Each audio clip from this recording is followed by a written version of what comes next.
Bonjour les amis, j'espère que vous allez bien. Je commence ce nouveau vlog, on est le 14 juin.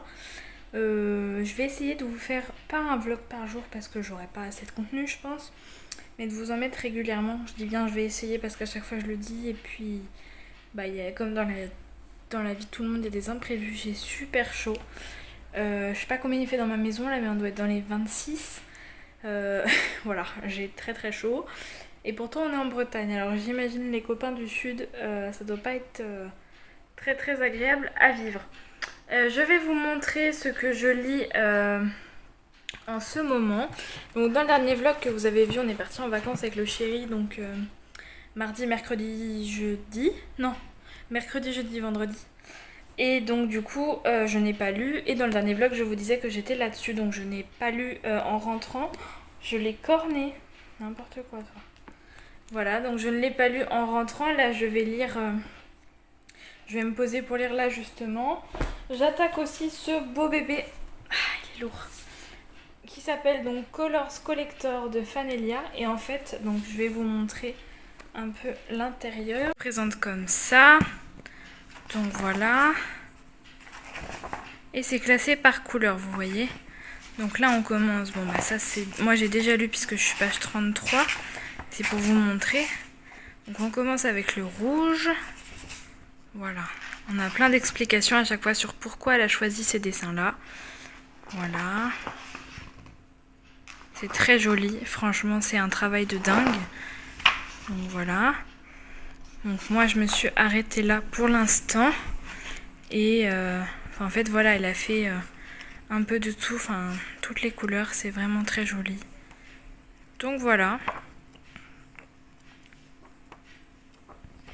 J'attaque ce livre puisque je dois rendre la chronique mardi prochain. Là du coup je vais faire une couleur par jour à peu près. Là je vais lire tout ce qui est rouge maintenant, là tout de suite. Ensuite je vais lire mon objectif du livre qui s'appelle Ferme les yeux et fais un vœu. Si j'y pense je vous mettrai la petite picture là. Donc qui est de Cécile. Je veux pas dire parce que je me rappelle plus du tout du nom de l'autrice. Chez Hugo Roman, et en l'occurrence moi je l'ai en numérique par Fixia, donc qui est une comment dire, une filiale de Hugo Roman. Et comme on est partenaire avec le blog, voilà, et que le poche sort est sorti là le 6 juin, c'était il me semble. Donc voilà, il faut absolument que je rende ma chronique. Normalement j'aurais déjà dû la rendre mais j'ai pris énormément de retard. Donc je vais me découper quelques chapitres de celui-là. Il est très très bien pour l'instant. Ça parle d'un homme qui est hospitalisé et de sa sœur et de sa compagne qui doivent suivre ça pour l'instant. Voilà, donc je n'en sais pas plus. Je ne peux pas vous en dire vraiment beaucoup plus. Et je vous en parlerai durant ce vlog. Je lisais aussi la semaine dernière La Meute du Phénix. Sauf que c'est un très gros livre, que c'est écrit tout petit et que j'ai perdu beaucoup de temps avec ce roman. J'ai pas continué, là je suis à presque 200 pages, je pense que je suis sur 500. Et le truc c'est que j'aime bien, hein, mais c'est pas la lecture fifou et que j'ai plein de SP à lire, donc je l'ai mis de côté. Dès que j'aurai vraiment un bon moment, je le reprendrai et que j'aurai dézingué quelques SP aussi. Voilà, donc... Après avoir lu le livre sur les couleurs et mon objectif numérique, l'objectif est de terminer ça ce soir. Il y a 300 pages à lire, ça va se lire très très vite, c'est du Victoria, ça se bouffe. C'est de la romance MM, c'est trop bien. J'ai corné le bas, je suis trop déçue. Voilà, et du coup demain je lirai La Terre des Ancêtres, le tome 1, pas le tome 1 pardon, le préquel de Noémie Dargaud, normalement. On verra. Si c'est ça ou pas, sinon je pense que ce sera ça. Et le jour d'après je ferai choisir le chéri. Je lui dirai voilà ce que j'ai à lire et choisis. Je pense que c'est comme ça qu'on fera.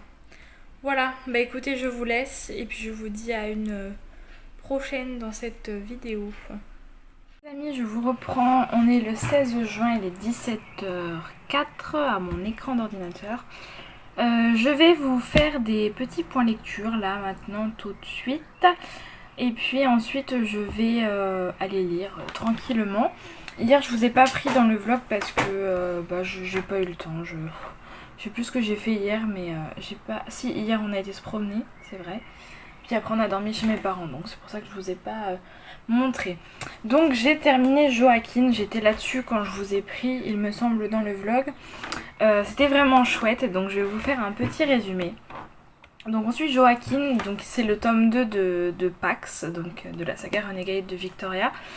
Dans le tome 1, donc on suivait Pax, qui est le chef d'un gang et qui tombe amoureux de Nate, qui est un avocat. Et là donc on suit Joaquin, qui est son meilleur ami, qui est donc membre du gang, meilleur ami de Pax. Et lui, il va, lors d'une Saint-Valentin, rencontrer un homme dans une boîte de nuit ou dans un bar dansant en tout cas, avec qui il va flirter, même plus que flirter. Et ils vont décider de se revoir plusieurs fois, voilà. Et cet homme, c'est Gabe. Gabe est un jeune étudiant en droit qui est sur la fin de son master de mémoire. Enfin oui c'est ça, c'est de master. Donc il est sur la fin de ses études et ça se passe plutôt bien, c'est un très bon élève. On sait qu'il a été adopté, que ses parents sont pas vraiment ses parents. Mais en tout cas, voilà, on sait que ça se passe plus ou moins bien, que c'est une famille très catho et qui n'accepterait pas qu'il soit homosexuel. Donc il a très peur de leur dire. Pour l'instant, donc voilà, il fait sa vie et tout. Joaquin, c'est plus un passe-temps qu'un amoureux, on va dire, au début. Et pareil pour Joaquin, hein, qui ne veut absolument pas tomber amoureux. On va les suivre tous les deux, sachant que bon bah Joaquin et Pax sont toujours des emmerdes avec des gangs russes et que Gabe n'est pas si droit dans ses bottes qu'on peut le penser au début, puisqu'il fait des courses de voiture le soir. Ça s'appelle du street race de mémoire, donc c'est illégal, hein, donc ils font en sorte que la police ne les chope pas, mais ça lui permet de lancer ses émotions, parce que sinon c'est quelqu'un de très très fragile et de très très sensible, donc ça lui permet de canaliser ses émotions et de tout relâcher quand il y va, puis de gagner de l'argent mine de rien. En parallèle de ça, donc Gabe il vit avec Edwards, donc en colocation depuis 5 ans, depuis qu'ils sont à la fac. Et Gabe est sans cesse menacé par ce Edwards, David Edwards, je crois que c'est ça son prénom. Son nom de famille c'est Edwards, ça c'est sûr. Et il le menace sans cesse en disant que il pourrait révéler qu'il sort le soir et tout à ses parents. Chose que ses parents ne savent pas. Donc voilà, il préfère ne pas ne pas se faire prendre, mais en même temps ça craint un peu pour lui, hein, puisque s'il se fait choper il pourrait avoir des gros soucis. Et en même temps à l'école, du coup, en échange de son silence, il doit rédiger les devoirs de Edwards, etc. Voilà un peu, donc on va suivre l'évolution de nos deux héros, donc de Joaquin et Gabe, de l'évolution jusqu'à l'amour, hein, forcément c'est une romance, donc c'est le but. J'ai adoré, vraiment j'ai beaucoup aimé Joaquin et Gabe. Je reste quand même... j'ai quand même plus aimé Pax et Nate. C'est difficile de les comparer, mais Pax et Nate c'était la découverte du MM, c'était le premier roman de Victoria. Et puis Pax, je les aime vraiment beaucoup. Dans ce tome-ci, Pax m'a beaucoup énervé, mais vraiment beaucoup. Il était pas très sympa avec Joaquin sur certains points. Puis à la fin, il redevient le Pax que j'aime tant. Je pense que c'est grâce à Nate, hein, soyons clairs entre nous. Donc voilà, je vous recommande vraiment, si vous aimez le MM ou si vous voulez tenter, en sachant que c'est très vulgaire, il faut pas que les mots et les scènes de sexe entre hommes vous dérangent, parce que là c'est vraiment très décrit. Donc voilà. Et puis je vous recommande vraiment de le lire. Moi j'ai le 3 et le 4, je suis à deux doigts de sauter dessus quand même, parce que je voulais pas quitter mes deux petits chouchous, mais voilà, c'est un gros coup de cœur comme à chaque fois avec Victoria. À part le tome de Chastity, j'ai eu que des coups de cœur. Mais voilà, à chaque fois je ne suis pas déçue et celui-là n'y écope pas. Ensuite, alors je ne sais plus si je vous les avais présentés en point lecture, en vlog ou quoi. Si c'est pas le cas, je vous fais le point là maintenant et de toute façon je regarderai après, au pire je couperai au montage cette séquence. Donc peut-être que vous la verrez ou pas. Donc j'ai lu Grisha, le tome 1, donc qui maintenant est adapté et s'appelle Shadow and Bone en série. Donc le tome 1 qui s'appelle Les orphelins du royaume de mémoire. Donc dans ce roman on suit Alina, donc Alina Starkov qui est une jeune femme cartographe. Donc au début du roman c'est comme ça qu'on en apprend. Il y a plusieurs types de personnalités en fait. Je suis désolée si vous entendez du bruit, j'habite juste à côté de la rue et la fenêtre est ouverte pour faire un peu de courant d'air. Et donc Alina, alors je cherche... Voilà, en fait il y a plusieurs catégories, il y a les Grisha, les Caporalki, les Etherealki et les Materialki. Et elle, c'est une cartographe, et donc elle n'a pas de pouvoir, elle n'est pas Grisha et tout.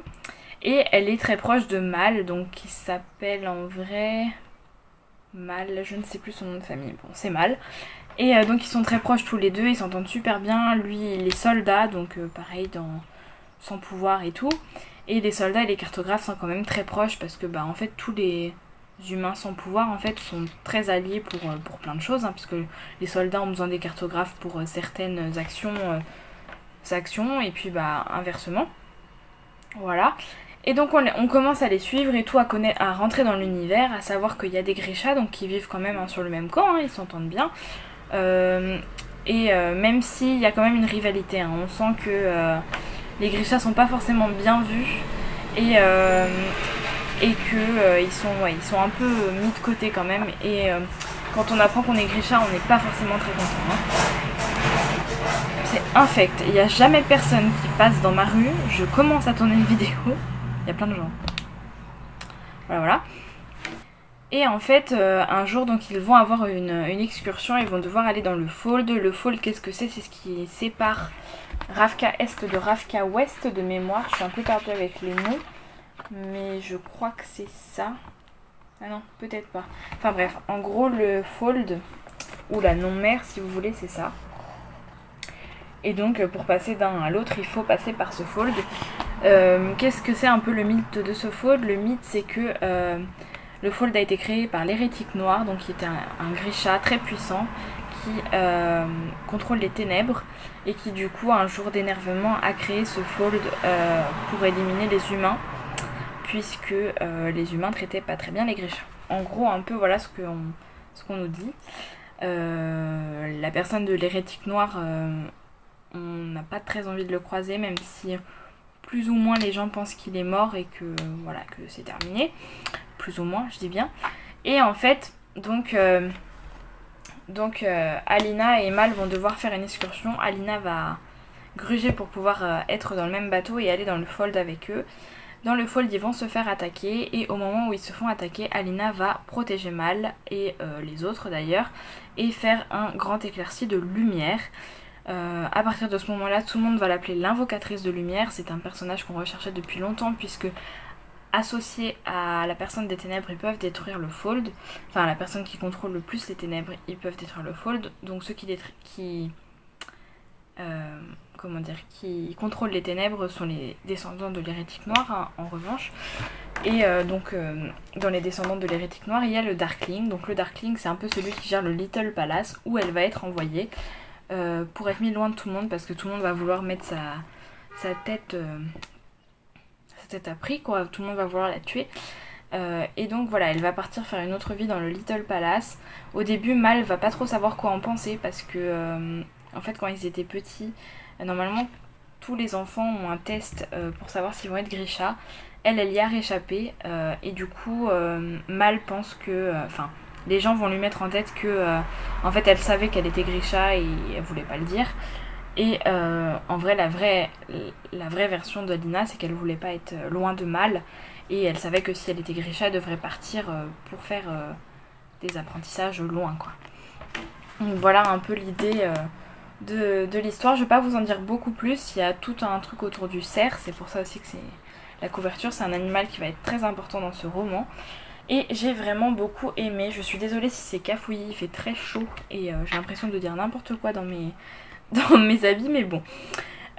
C'était vraiment chouette, j'ai adoré ce roman. Ensuite j'ai regardé la série avec mon chéri, donc on l'a fini là quand on est parti en vacances la semaine dernière. Et j'ai eu un beau coup de cœur pour la série, vraiment un beau coup de cœur. Pas pour le roman, que j'ai trouvé lent à certains moments. Et en fait tout ce que j'ai pas aimé dans le roman a été bien retranscrit dans la série, et ça c'est chouette. Puisque dans la série, ils ont relier les Grisha et les Six of Crows qui sont deux sagas totalement distinctes mais dans le même univers normalement. Je suis désolée, c'est infect, c'est toutes ces voitures qui passent devant. Je vais voir ce que ça donne après au montage, mais je suis désolée. Voilà un peu ce qu'il en ressort de ça. Et vraiment, c'était vraiment chouette de voir la différence entre la série et le livre, sachant qu'il n'y a quasiment pas de différence. C'est vraiment bien fait, c'est vraiment beau, fidèle à un point, à part comme je vous dis les passages avec les Six of Crows, puisque c'est rajouté. Mais franchement c'était très très fidèle au tome 1. Il y a juste certains passages qui nous sont beaucoup mieux expliqués et du coup beaucoup plus faciles à comprendre dans la série, puisque bah forcément c'est visuel, hein, donc on a moins à s'imaginer et tout de suite on se dit ah ouais ok. Voilà, j'ai vraiment adoré, je vous conseille vraiment cette saga. Je pense que je suis pas la première à donner mon avis et que vous la connaissez déjà sûrement, mais n'hésitez pas vraiment à lire ce tome 1. En plus les nouvelles couves sont juste trop canon, moi je préfère celle-ci que les anciennes, donc n'hésitez vraiment pas. Les amis, j'ai fermé la fenêtre pour finir ce petit coucou parce que c'était juste intenable d'avoir ce bruit. J'ai regardé après les rushs, ça faisait un peu un son dégueulasse. Donc là vous entendrez beaucoup moins normalement. Donc je disais au début du vlog que j'étais sur la meute du Phénix la semaine dernière. Je l'ai toujours pas repris, je le reprendrai la semaine prochaine ou celle d'après. Je sais plus exactement dans mes calculs ce que j'ai fait. Donc là ce soir je commence Le poids de l'âme, donc le tome 1 de la Terre des Ancêtres de Noémie Dargaud avec Aurore. On s'est mis 8 chapitres, j'ai trop hâte de replonger dans un univers de Noémie. Je vous ai pas fait l'avis sur Baba encore sur YouTube, mais vous inquiétez pas, ça va pas tarder et c'était tellement bien. Il faut absolument que vous découvriez les romans de l'autrice parce que c'est juste trop chouette. Et puis là ça va être super cool je pense encore. C'est un pavé alors que les autres sont beaucoup plus petits, enfin l'autre en tout cas que j'ai est beaucoup plus petit. Je lis toujours le livre sur les couleurs ainsi que Ferme les yeux et fais un vœu. Voilà, je suis toujours dessus en parallèle de mon autre lecture en l'occurrence. Celui-là du coup on se le met sur 4 jours. Je vais voir si dans un élan, sait-on jamais, j'arrive à finir le numérique ce soir. Si c'est le cas, je demanderai au chéri, je ferai ça avec vous en vidéo, de choisir ma prochaine lecture. Voilà, je pense qu'on fera comme ça. Et puis sinon, je choisirai moi-même. Bah écoutez, je vous laisse. Les amis, petit coucou en ce jeudi après-midi, il est 15h30. Je viens de lire 2 couleurs de Colors Collector puisque hier je n'avais pas lu. Donc j'ai lu orange et jaune. Donc là demain ce sera brun. Voilà, après c'est bleu, violet et rose je crois. Je sais plus exactement comment elle l'a fait. Non, il y a vert avant le bleu. Je crois que c'est ça. Ouais, brun, vert, bleu, violet, rose et arc-en-ciel. Donc c'est vraiment très beau. Vraiment, j'adore cet ouvrage. C'est juste une pépite. Je suis vraiment très contente de l'avoir. Ça va être très dur de le chroniquer par contre parce que en fait elle répertorie par couleur. Elle explique plein de choses sur sa façon de dessiner et tout, mais y a pas d'histoire en fait, c'est plein de dessins donc c'est assez compliqué. Voilà, je vais me mettre dans le livre numérique, là le but étant de lire une dizaine de chapitres. Et ensuite, donc hier je n'ai pas lu, j'étais trop fatiguée, mais ensuite j'attaque ça jusqu'à ce que mort s'en suive, jusqu'à ce que je puisse plus lire en fait, mais voilà un peu l'objectif avec le marque-page qui ne veut pas tenir. Voilà, j'espère que ce vlog vous plaît toujours. Je suis contente, j'arrive à le maintenir pour une fois. Et puis je vous reprends demain. Je vous fais des bisous. Je reprends finalement, il est passé 20h. On est toujours jeudi 17 juin. Aujourd'hui du coup j'ai lu 2 couleurs du gros livre que je ne vais pas porter parce qu'il est vraiment lourd. Voilà un peu, j'ai lu 10 chapitres de Ferme les yeux et fais un vœu. J'ai du mal avec ce roman, j'ai vu beaucoup de coups de cœur, quasiment aucune mauvaise note d'ailleurs. Le problème étant que moi je trouve que c'est lent, je m'ennuie dans la lecture. Là ça commence un peu à bouger, on est à 35%. Donc on va voir un peu ce que ça donne par la suite, mais pour l'instant c'est bof bof. Colors Collector, j'adore toujours découvrir toutes les couleurs, vraiment c'est super intéressant. Et donc ce soir, qu'est-ce que j'ai fait sinon? Donc j'ai travaillé un peu sur le blog avec Aurore. Et ensuite j'ai préparé une petite recette que Aurore m'a donnée. Où on a fait courgettes, champignons, poivrons, oignons, carottes avec des filets de poulet. Donc au début j'ai cuit donc mes légumes à la poêle avec juste un petit peu d'huile d'olive pour pas que ça colle au fond. Donc voilà, j'ai fait ça. Une fois que c'était fait, on rajoute le poulet que moi j'ai coupé en petites lamelles. Je préfère qu'avoir des escalopes, après vous faites comme vous voulez. Voilà, j'ai mélangé tout ça. J'ai salé, poivré. Ensuite j'ai mis du curry et du piment doux. Pas trop de piment doux parce que moi ça me... Déjà je trouve que c'est fort, même le piment doux. Donc ceux qui aiment, il n'y a pas de souci, allez-y, mais moi j'en ai mis pas beaucoup. Et ensuite, donc une fois qu'on voit que c'est bien cuit, j'ai mis un petit peu de crème à 4%, mais vraiment un petit peu histoire de relever un peu le tout. Et c'était trop bon. Moi qui aime pas trop les carottes, j'ai tout mangé. Il y en aurait eu plus, j'en aurais peut-être même repris. Tellement c'était bon. Mon chéri s'est servi 2 fois alors que les légumes, faut pas trop lui en amener. Donc c'était super bon. Donc merci à la copine pour la recette. Et puis mon estomac dit merci parce qu'il a trop aimé. Et du coup c'est régime puisque moi depuis là ça va être la fin de ma 3e semaine de programme régime. Je retourne voir la diététicienne mardi, donc je la vois tous les mardis pour l'instant. J'étais déjà à 3,2 kg perdus en 15 jours, donc on vise à peu près entre 700 grammes et 1 kg par semaine. Donc on verra ce que ça donne la semaine prochaine, mais j'ai hâte de savoir ça. Voilà, donc je me plonge là-dedans, et puis je vous dirai un peu ce que ça donne demain, s'il n'est pas fini, parce que oui, il est gros, mais il a l'air trop bien, donc on verra bien. Je vous laisse et je vous dis à demain. Les amis, on est le 18 juin, enfin maintenant le 19 puisqu'il est minuit, et je suis à 380 pages de La Terre des Ancêtres. C'est un gros coup de cœur, c'est sûr et certain. Je le finis demain parce que là je suis fatiguée, mais c'est trop bien. Je vous mets le résumé. Hop. Et puis je vous donnerai mon avis final demain. Amis, je vous reprends, on est le 19 juin, il est presque 16h et je clôt ce vlog après ce petit passage. J'ai fini La Terre des Ancêtres tout à l'heure, là ça y est. C'est un énorme coup de cœur, c'était sûr et certain. J'ai adoré Hope, j'ai adoré William. C'est mes 2 personnages préférés de ce roman. J'ai adoré vraiment tout ce que l'autrice a créé. On a des démons, on a des vampires, on a des sorcières, des sorciers, on a des anges déchus, on a des métamorphes, on a des lycanthropes, on a des changelings. Enfin vraiment c'est un univers hyper construit, hyper complexe si je puis dire, mais c'est pas compliqué, c'est vraiment complexe plus que compliqué. J'ai bouffé 500 pages en 2 jours on va dire, puisque j'avais lu 50 pages il y a 2 jours. Hier j'en ai lu 330 et aujourd'hui 120, donc allez on va dire en 3 jours si vous voulez, mais voilà, j'ai bouffé ce roman très rapidement, chose qui ne serait impossible avec un autre registre et une autre autrice. Donc vraiment merci beaucoup à toi Noémie pour cette pépite.